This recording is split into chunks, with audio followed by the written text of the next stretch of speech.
Hello, everyone. My name is Jessica Touchard, and I am the senior recruiter here at GeoSearch.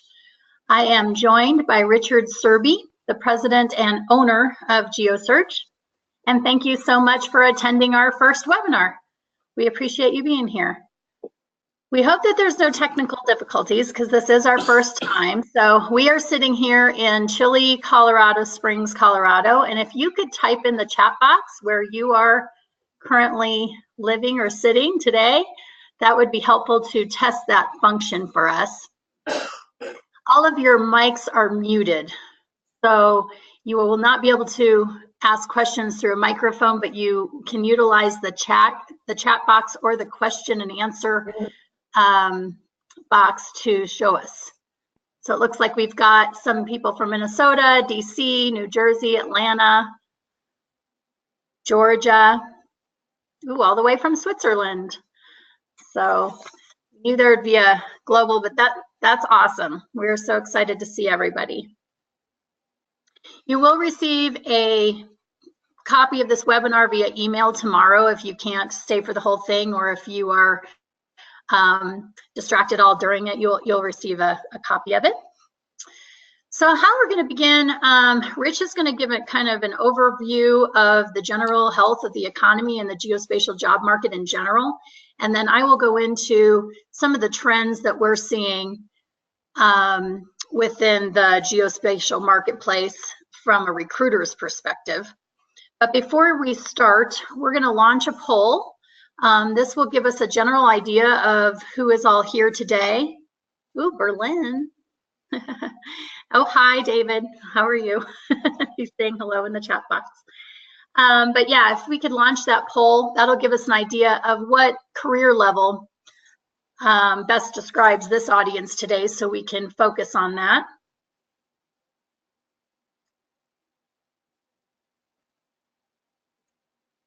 So our options here, it looks like, let's give it a few more minutes here.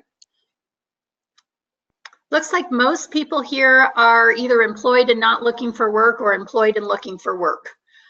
So a small percentage of students today, and then 18% about unemployed. So that gives us a good idea. So most of you are well into your careers and probably looking for that next step if you are looking for work, and maybe the others are just curious. So we can close that poll. I think that gives us a good idea of who's here today. So Rich, do you want to begin then? Yes, thank you. My name is Richard Serby. I am the owner and head custodian for GeoSearch. You could probably tell from the background that we do work from home offices, and that is becoming a trend that is getting more popular around the United States anyway. What we want to take a look at first are the general economic indicators and where we are in the US economy in particular. The major indicators have to do with auto sales, home sales, unemployment rates are major indicators, purchases of major appliances such as refrigerators and so forth. Auto sales, although they're down a bit from 2016, are still very strong in the US market. More than 17 million automobiles and trucks and so forth sold in 2017. The supply of homes is very in short supply across the US. We have some major hot spots in the US in terms of home sales, but generally home sales are strong all across the country. And the supply of homes is down to a 10% level, which is pretty low. We are at a 4.1 unemployment rate as of December of 2017, as compared to 4.7% the year before. That is a low unemployment rate, and it's illustrated by the fact that we have some areas of the country that are well below that 4.1% rate. If you look on the left-hand column, starting with Hawaii and down that list, you will see a lot of our states are at the 2 and 3% level. That's very low. We would call that full employment. The highest unemployment rate, starting with Alaska and then going down through Washington, D.C., New Mexico, and actually New Jersey and Nevada at 5% are illustrations of what the economy likes to see. 5% really represents a balance of jobs that are available and people that are available to take those jobs. So we are below that comfort level with regard to that balance at this point in time. We also have some realities with regard to education level and unemployment. A person with no high school diploma, for instance, will be at the highest level at this time at 7.4%. With a high school diploma, right at that 5% level. Associate's degree, a little bit lower at 3.6%. And then the bachelor's degree, even lower. The master's degree, slightly lower than that. And a doctorate degree at the lowest level of unemployment at 1.6%. And this is a chart kind of in reverse order of how we unemployment by education. Rich, someone had a question about the auto sales number, and they were wondering where it's down 1.8 from what number, do you know? From 2016. 2016 actually was a record-breaking year for auto sales, and 2017 was slightly below that 2016 number, but not by very much. It's still very strong. We are starting to see in 2018 a bit of a slip in automobile sales so far this year. And then another question came in, I think on your next slide already, more about, is there an age demographic, do you know, with unemployment? I am not aware specifically of an age demographic. We tend to look at the general picture. The age demographic does show up. For instance, we will be talking a little bit later in this broadcast about the land surveying profession, where we have an average age of 60-year-olds who are all about to retire. So that is a demographic that we're faced with regard to having people to get into that profession. And we'll be talking a bit more about that a little bit later. We did a employer survey in 2016 to find out some details about who's hiring and what are they hiring. We had 58.6% of the respondents were from small to mid-sized commercial companies, 29% from city, county, state public agencies, 10% from colleges and universities, and 1.7% from nonprofits. The number of geospatial employees that were represented, 89.6% responded that they have fewer than 100 geospatial employees. 10.4% responded that they have more than 100 geospatial employees. The job categories that they told us that they would be hiring for is good news for those of you who are at the entry to mid-level technical experience level. 55% told us that they will be hiring GIS technicians with 0 to 4 years experience. 32% said that they will be hiring GIS specialists with 5 years or more experience. 50% will be hiring GIS software and web developers. And then the percentages go down from there according to the job categories that are listed. One of the highlights, though, when you look at that 17% will hire photogrammetrists, that really is good news, because we experienced a number of years where photogrammetry was being outsourced overseas. Those jobs seem to be coming back. US employers are telling us that they are hiring their own photogrammetry people in the US now rather than outsourcing overseas.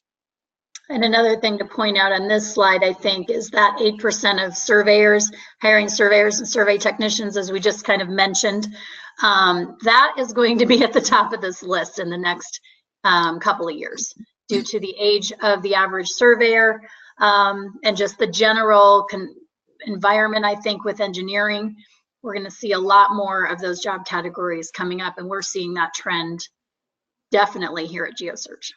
Unfortunately, what has happened with the surveying profession in particular is that training programs began to go away because we had this big bulge of PLSs that were all about the same age. And that big bubble is about to burst as these folks retire.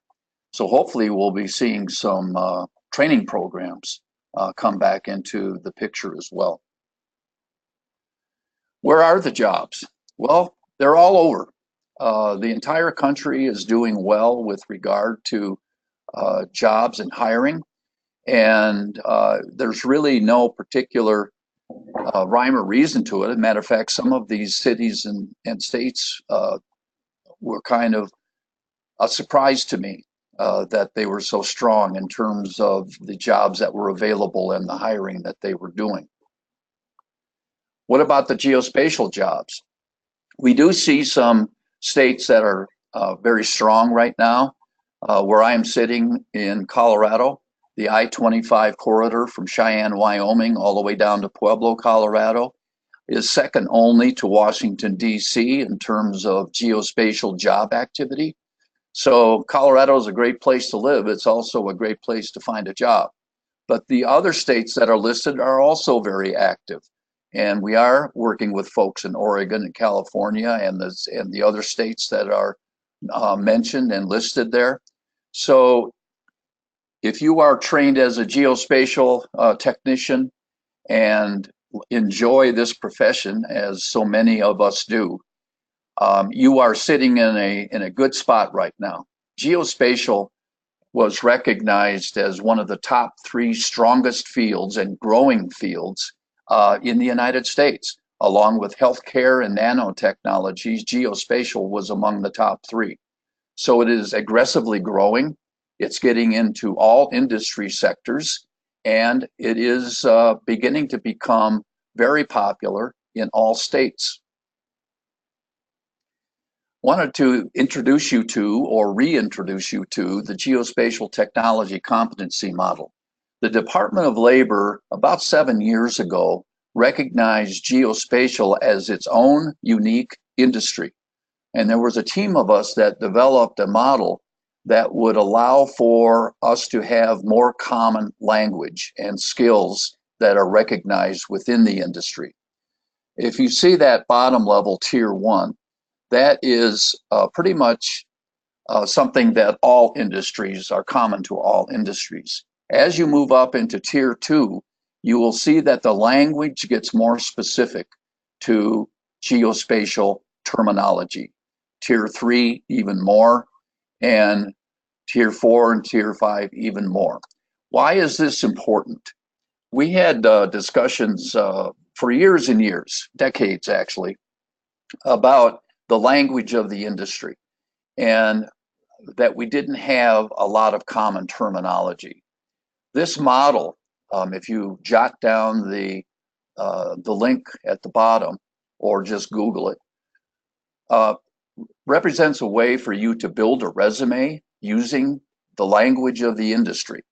And if that becomes something that is more and more important to us.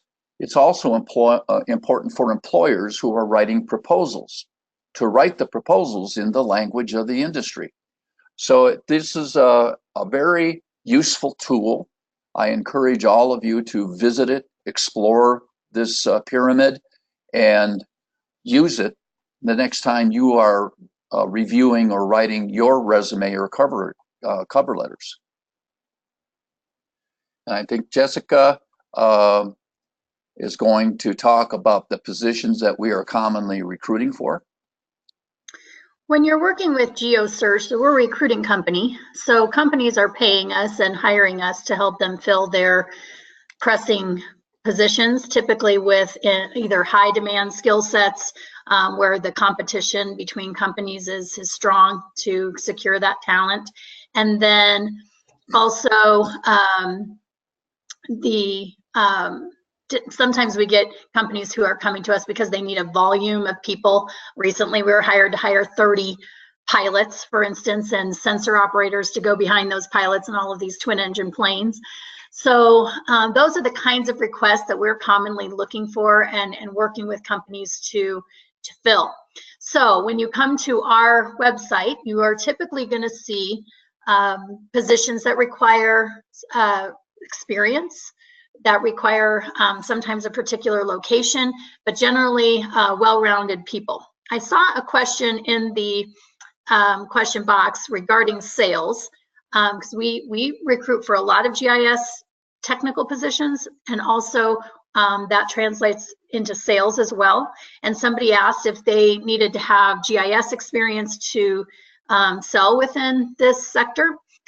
I don't believe you do, especially if you have been in sales in a technical role. If you've been in software sales or IT, any kind of imagery, remote sensing, those types of things often will get attention. Those types of resumes will get attention from our employers. It's important that your background allow you to come up to speed quickly on the technology. So coming from something very unrelated might be difficult, but if you are in a technical capacity, I think that would be desirable to most of our employers. Also, we recruit for management, so technical managers, project managers, even executive managers. Surveying personnel has been huge for us in the last couple of years and continues to be one of our main job categories that we are constantly seeking professionals to fill. And then we also can help with civil engineering roles from time to time because of the crossover between those things. We're not really there are engineering recruiters, and we would not consider ourselves one of those, but when it is transportation or something very commonly used within geospatial technologies, we're helping with those. So what does that mean to you as a job seeker or somebody kind of looking at the market? Well, we're seeing in the skills that are in demand and the hardest to find employees are people with a strong base in Esri software, and also having that scripting background. And I'm seeing the scripting and programming background in many more markets outside of just a web developer or software engineer. I'm seeing companies want salespeople who understand scripting. They may not be sitting there programming every day, but if they know how to configure the software for their client or for the particular job that's project they're trying to do, it is such a value to that employer and to not have to go outside of their staff to find that talent. Obviously, database development, being able to take data from a lot of different places and make that all make sense for their clients or for the project that they're doing. And then if any of you are sitting there looking to expand your skill set and programming doesn't appeal to you, or you already have that, any kind of surveying software is going to make you more marketable as well. Civil 3D, MicroStation, if you're looking to work either within government, engineering, surveying companies, they are constantly looking for those skills in addition to the LiDAR, to the GIS skills, because all of those technologies are being used on their production floor at the same time. And then, of course, we already mentioned the PLS. We're encouraging everybody who has any interest in surveying to really take a look into that venue, because we are experiencing a big shortage of that. An interesting side note to that PLS question is that I was recruited by a local school district, a large district of about 25,000 students, to serve on a GIS curriculum development committee for high school students that will result in college credit that can be transferred into an associate's degree or a bachelor's degree program for survey education. And it's fun to know that the industry is beginning to push down into the high school level in terms of specifically GIS training at this point. So I'm very interested to see what we come up with regard to a 1 to 2 year program for those high school students who are looking at possible careers as a land surveyor. Right. So I see a lot of the questions coming in, and we are going to, right after this, address all of those because they're kind of all over the map. So I'm gonna finish with this and then we'll address your questions. But one of the trends that I think is sort of new, I don't know, at least to me it is, in the last 5 years maybe, we are really seeing companies focusing on domain in terms of who they hire. So it used to be that if you had the technical skills they were looking for, you could apply for any position, didn't matter who their clients were, and you would be considered for those roles. That's still the case sometimes, but what can set you apart is some interest or knowledge about a particular market domain, meaning a utilities or a commercial real estate background, or if you have a security clearance and come from the defense sector. So many of our customers are working with particular sectors. Utilities has been hot this last couple of years, and they are always looking for people within that market that understand how those customers utilize GIS, who they can help configure workflows and really be an expert contact for their client. And there are also subdomains. For instance, let's use utilities as an example. There are some who specialize in electric transmission or electricity. There are those that specialize in water, wastewater, or other utilities functions within a utility company, a commercial company, or a publicly owned utility. So there are actually specialties within the specialty. And as Jessica pointed out, utilities has really been a hot market for quite some time. And we're seeing more with the commercial real estate sector. We're probably not great at marketing to those companies. That could be somewhat why we feel it's skewed toward the general engineering market. But they used to have 2 or 3, maybe sometimes 1 GIS person, at Frito-Lay or some huge company. And now we're seeing those departments really get more established. But we're also seeing our geospatial customers, who have been our traditional mapping companies, starting to market to those companies, and they're asking us for a lot more expertise within that space. So that's kind of exciting on our part to see a lot of our work going into all of these different areas. So I'm going to go through some of these questions. We have quite a few coming in. I saw one that mentions the remote work that, Rich, you discussed in the beginning. We do see remote positions, and one of the sales is always one that has typically been a remote role or open to that type of environment. Development, software development, another key skill set where employers are flexible on where you sit every day if you have the skills they need, just because of the demand for those people. And some, I guess, been seeing as well. What we're seeing as well is the expectations from employers, and we've been seeing this for about 10 years, I believe, that it is no longer enough to have, for instance, ArcGIS as your only technical skill. Now they want to see ArcGIS accompanied by Java, for instance, or C, C#, C++. They want to see that you have had some programming training, programming experience on top of being a GIS user. Yeah, and I don't see a huge trend in that. He asked if there would be a huge trend that everyone start working remotely in the future. I don't see that happening in geospatial right now. There are certain like I said, certain job categories where it's acceptable. I think a lot of it's the data. I think a lot of it's I know a lot of it's cloud-based now, but I do think there's still some robust programs that need to be used. And so some of it's that, a lot of it's just the culture of, we're coming out of an engineering sector. It's a very traditional sector, and I think that's part of it. You know, IT has gone to remote a long time ago, but we still, most of our customers are fairly traditional when it comes to that and where people sit. So I'm not seeing that change anytime soon.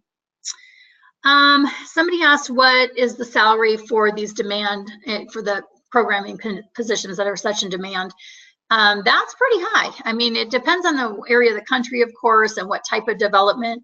If you're doing GIS web development, we'll say it is anywhere from 85 to 150,000, depending. And 85 would be, you know, a fairly new developer, someone with 3 to 5 years of experience would be in that level, and then upward and beyond for those skill sets. If you are in the hardware programming business, C++, and working on the software that runs our wonderful sensors and that kind of thing, man, it's out the roof. You know, we're looking at sometimes mid hundreds to mid 200s and higher, depending on your level of expertise. So do you see anything different with that, Rich?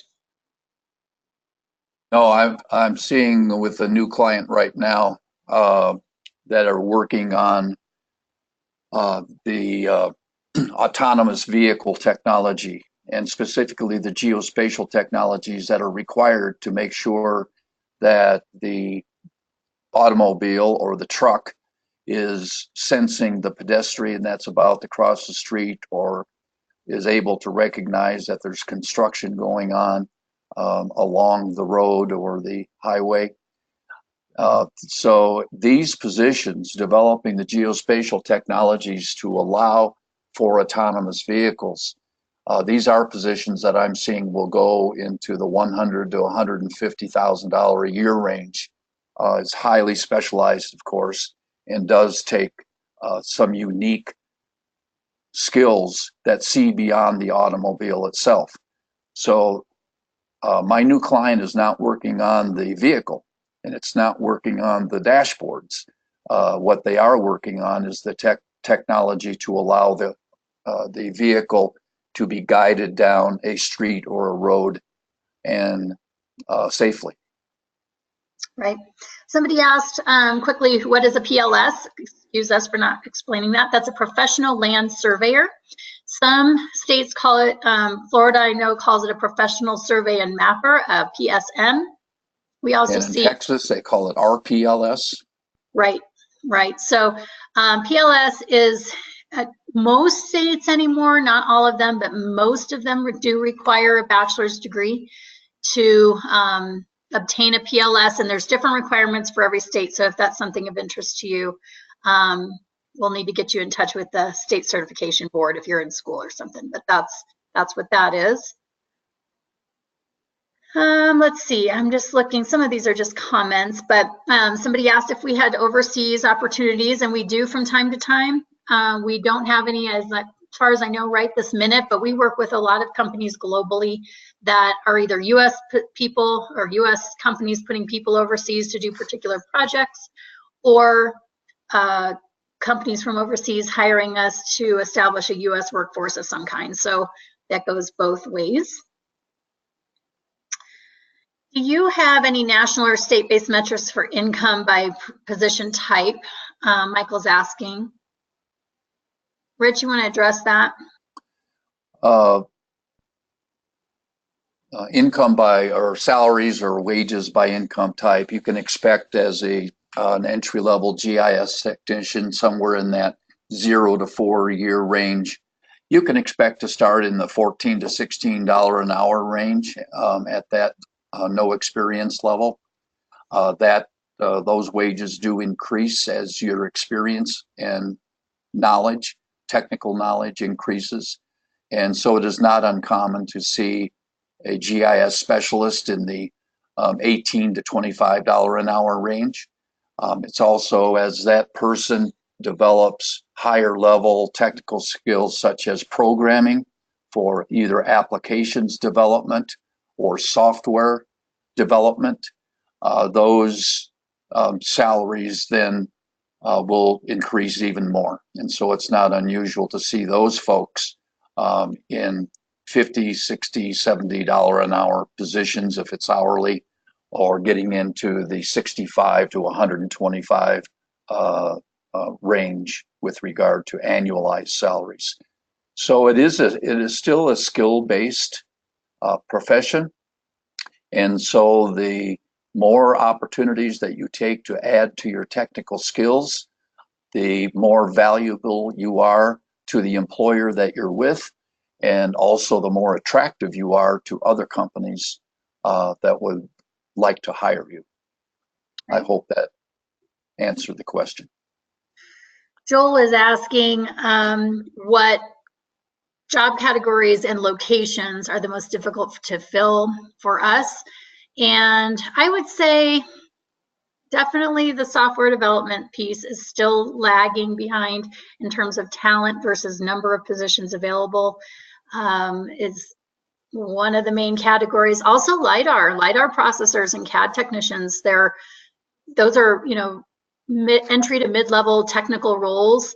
GIS analysts are everywhere, but LiDAR analysts or LiDAR processing professionals, people who do photogrammetry, people who do digital ortho, we probably have the biggest database out there of these individuals, but they are still in high demand within geospatial. Location is always a top priority for many candidates, and it doesn't have to do with any particular destination location as much as it does that where they need to be for family reasons, for instance, and that, you know, Pittsburgh can be just as attractive as Denver for many people who want to be in that area of the country. And a lot of time it is because of family concerns. The other factor that comes into mind is is there advancement opportunity for, if I accept this position with this company or this public agency, is there advancement opportunity, or am I going to hit a ceiling rather quickly? The salary part of it actually ranks third or fourth in line with regard to priorities, because people's priorities tend to be location, that tends to be advancement opportunity, much more so than salary alone. Salary is important, of course, but it does not tend to break into those top two. And then someone asked, any advice on bridging the domain? Typically the job knowledge on the particular industry comes from work experience. But yes, GIS people do like being somewhat nomadic, like to jump into new domains because it's fun and interesting. And I think that's still important. I think most companies work on several different types of domains. I'm not saying that you have to, I'm just saying when you are building a resume or applying for a position, to emphasize any experience you have within that is going to make you more likely to get that interview or to be considered for a new position that way. So maybe I was unclear on that. It's not that you have to focus every effort you have on a particular domain, but when you see an ad posting, if you're looking to move positions, that's often something that can set you apart. I hope that makes sense, Richard. Jeffrey Hertzer has an interesting question about geodesign. I'm not even sure what that means. I have not seen that word before. So Jeffrey, maybe you could jump in and give us a definition of what geodesign is. And, he said something about visualizing data in 3D, city engine, he mentioned. Not something we're really working in yet. Yeah, it's probably what we'll be working on in 2 years, and we'll be saying, I remember when somebody was asking about that. We've got a lot of smart people in the audience that are throwing curveballs at us. They're throwing new stuff at us. That's good. Keeps us challenged. Yeah. Katie asked what the salary range for a professional land surveyor is. A new one is probably in the $60,000 to $70,000 range. If you are brand new, PLS, just got your license, once you have been within project management, business development, leadership in the company, that's what usually happens when you have a PLS, is that you're moving through the ranks of an organization and going into management. And that could be typically, I would say, $80,000 to $110,000 range. Some bigger, if you're with a bigger company, there may be a higher salary level there. If you're getting into surveying as a survey field technician, for instance, you can expect that the salary level is probably going to be annualized by an hourly wage, right around $35,000 to $45,000. And then it takes a long time to become a PLS because it does require a bachelor's degree, and you can be well into your 30s before you actually qualify to be a PLS, because there are a lot of requirements to reach that status. We may see that change a bit, and we may see those expectations in terms of the time it takes be reduced as the demand for bringing in new land surveyors that operate not only in the field, but also can operate in the office and obtain the PLS in a shorter period of time. Rich, I'll have you answer this question from Gary. How does a new college graduate majoring in GIS deal with the issues of most employer asking for experience first, and then also security level, or security clearances, if they are in the defense sector, it sounds like, federal government? Well, that's the age-old question, isn't it? I don't have experience, and how am I going to get experience if I don't get a job? That is something that comes up all the time. Well, the same question occurs for those people who may, what I don't like to hear an employer say is that this person is overqualified for the position. In my experience and what I discuss with my clients is there's no such thing as overqualified for a position. If you've got a top quality candidate who is willing to accept the position that we have available, and they are promotable to more senior level positions, that's a good thing. We try to help those who are just entering the field, whether the new college graduates or others, and we reverse our database by supplying contact information by state. For those who are already have a job, there is a small cost, $30 for that. But if you are a college student or you're just entering the field with no experience, then there is it's free of charge. The question about clearances, we do work with companies whose clients are federal government, NGA, for instance, or other public agency that requires security clearances. And we do tackle those. So a clearance can, in fact, be very beneficial with regard to, and the ability to obtain a clearance is very beneficial to finding good employment within geospatial and the defense market. Okay, and I'm going to take Katie's question here. We're back to some development and scripting languages. She knows Python's very common. That's #1 scripting language. I almost find it to be just a requirement, even for a GIS technician or a GIS analyst anymore, to understand Python and to have some exposure to that. In addition to that, the prominent languages that we're seeing demand for is JavaScript, C#, I don't know, that might even be the same thing. I'm not sure because I'm not a programmer, but JavaScript for sure is what I am commonly working for. And all of the web languages like HTML are high demand, but a good, strong understanding of JavaScript and Python is going to get you far. On the other side of the house, when we're talking about, I think, more hardware development, C++ is the other language that we see a lot of. So I believe that seems to be more in the sensor software and things like that, where we see that requirement. Hope that answers that question. And Satya has 3 master's degrees. So Yeah. you should be very attractive to employers with 3 master's degrees. So good luck to you. I don't think you're going to need much luck with all of that behind you. How do we see the market for non-technical jobs in GIS, like business development or sales? We see those positions all the time.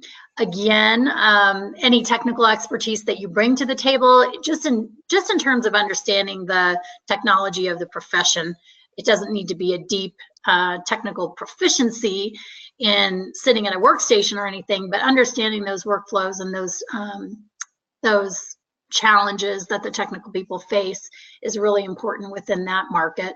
And we get those regularly. We are always looking for good business development and salespeople who are open to new positions. So I would say right now the demand is moderate, but they tend to be seasonal, I feel. Sometimes we'll get a whole bunch at once, and that tends to be kind of spring and summer. We see a lot of business development positions. Okay. And Yuki got his question answered. Everyone will receive a recording of the webinar tomorrow by email. I am a registered nurse with a GIS degree. Wow. Healthcare is a huge market, as I pointed out at the beginning of this broadcast. So healthcare and using GIS within the healthcare system, there are certainly opportunities for that to happen. Yeah, I would think that domain knowledge is in high demand. Again, I think part of it is our exposure. You know, we're really well known within the mapping community and not the healthcare community. So if they are looking for geospatial people to work within those sectors, I don't know that they always find us, but we do hear about the trends there, and can, you know, if you call us sometime, we can try to help you target companies that may be interested in talking to you. Joel has a question about job hopping. And Joel, if you are going from one W-2 full-time position to another W-2 full-time position frequently, it will catch up to you. But if you are offering yourself as a contractor, as a contract employee, then moving from position to position isn't that much of an issue, because it's anticipated that a contractor will be focused on specific projects for a specific period of time. And when that specific project is completed, then you move on to another contract position. But if you are accepting W-2 full-time employment with benefits and all of that, then it is expensive for employers to replace you. And so you have to be somewhat careful about how many positions you're taking over a period of time. It is less important now than it used to be, but it still comes up that this person only seems to stay with an employer for 1 or 2 years and then they're gone.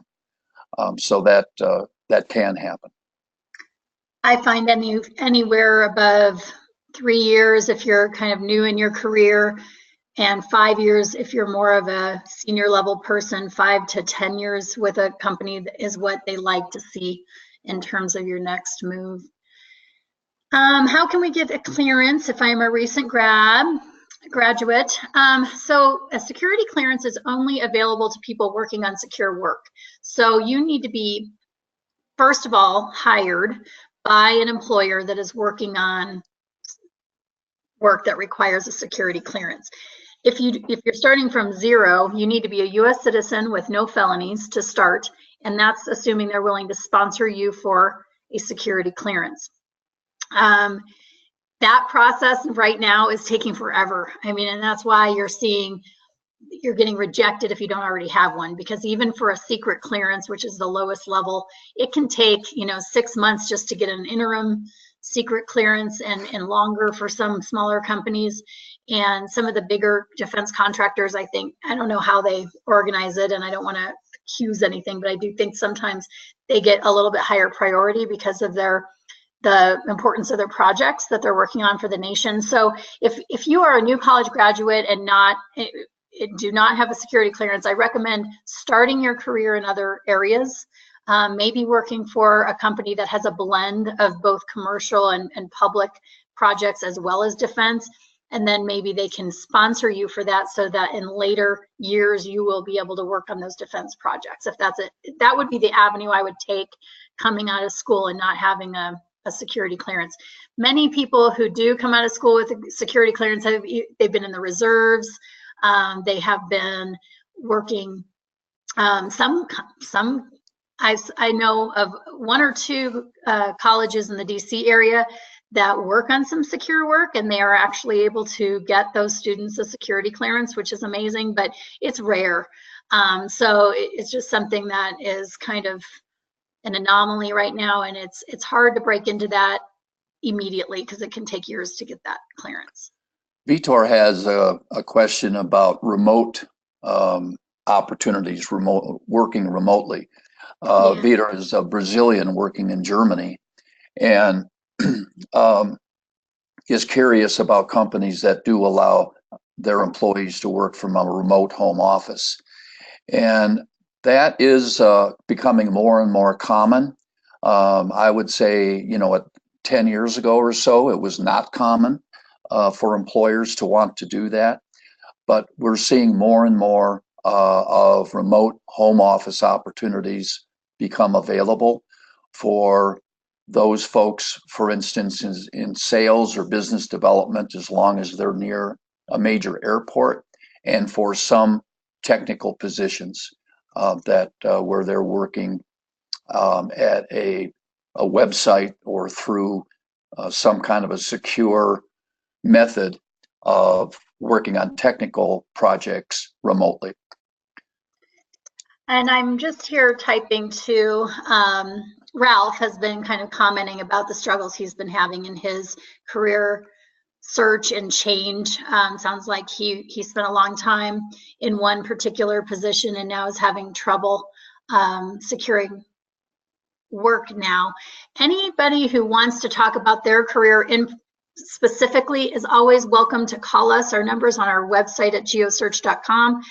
You can ask for Richard, you can ask for myself, and we are always happy to go over your resume with you, make sure that it's targeting the market as needed today, talk about any of our open positions now, and lead you through kind of the process that we do with candidates.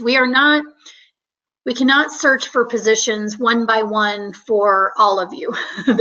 There are 13,000 candidates in our database, and we are usually working on anywhere from 50 to 75 jobs at a time. So obviously that's a little imbalanced, but we are always happy to help where we can, get you in touch with the right employers, and just generally, help you in that way, even though we can't go out and place you somewhere typically. Let's see. How can I get a clearance if I'm just a recent graduate with internship? I just answered that one. Okay. So in your experience, how many years equate to a mid-level GIS and a senior level GIS? Typically 5 years or more gains entry into the mid-level GIS specialist category, for instance. And depending on what you've done for those first 5 years with regard to advancing and adding to your technical skills or other skills. So 5 years is not a magic number if you haven't done anything and you're still working at the entry level.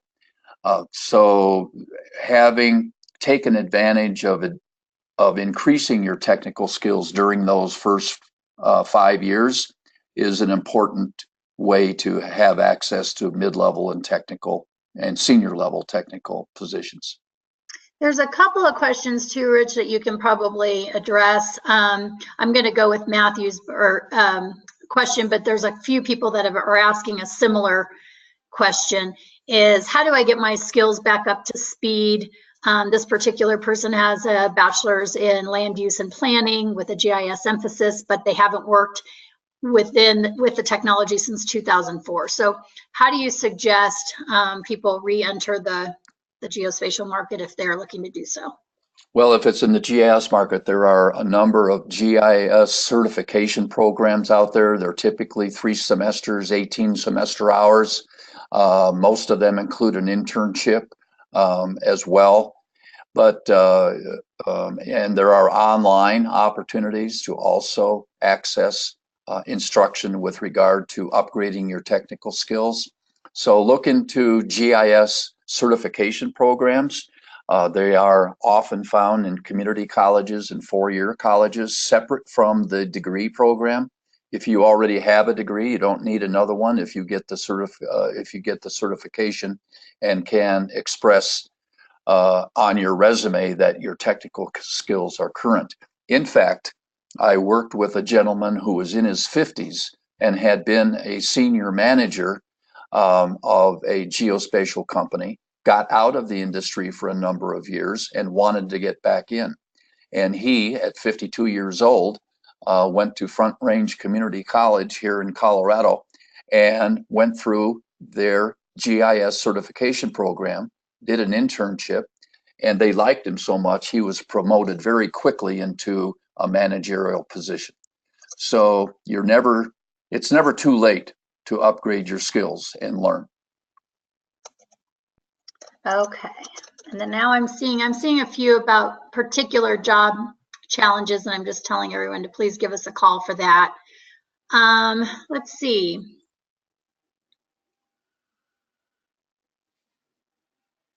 I think that's everything. Can you think of anything? We're coming close to the end of the hour, and we really appreciate all of your time and don't want to drag it out. But as far as your specific questions, like we said, geosearch.com, you will see all of our positions that we're looking to fill. We would love it if you took a look at those and let us know if you feel like you can fill any of those open roles, and then if we can help at all in your particular job search or resume review, that's also available. Here is our contact information. This is our general job number, our direct emails. Please send us your resumes if you're looking for new positions, and we would be happy to keep those in our active file. We have one more poll that we would like to do, and this is just, I think next month we're going to be doing these webinars on what is it, the third Tuesday of each month. And next month, we're going to be focusing on interviewing and skills for that type of role. Whether you are an interviewer or you are somebody looking for a position. So it can be both the employer and the job seeker's side of the house there. We are going to launch this poll right now. This is some ideas we have for future webinars that we're going to be doing once a month. If you have a particular interest in any of these, please vote now, and we will take that into consideration. If you have something else that we haven't thought of, it would be great for you to type that in the chat box too, and we will certainly consider those.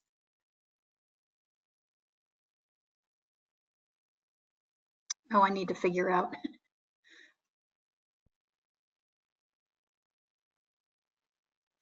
Looks like professional networking strategies, at least at this point, is really taking a big leap in bounds in front of everything else. And I think that is a really important topic for us to address.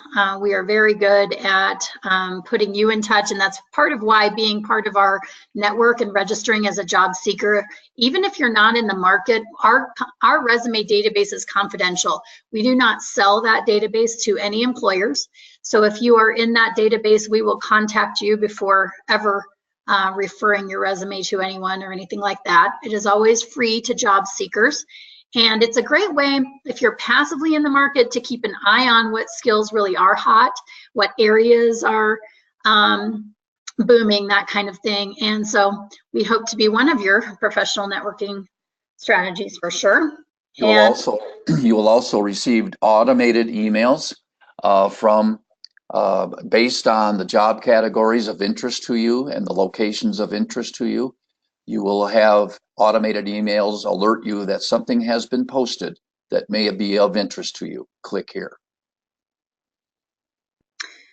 So somebody was saying they'd be interested in webinars in changing into GIS, kind of some career transition. That would be great. I think that is a really good idea as well. So thank you so much. And I appreciate everyone's time. I think we can close the poll if it's not already. I don't really know. Here's our technical piece coming. Okay, well, thank you very much for attending. We very much enjoyed it. We look forward to future webinars as well, based on your suggestions. And feel free to email us with your ideas as well, or give us a call. Thank you, and have a great day.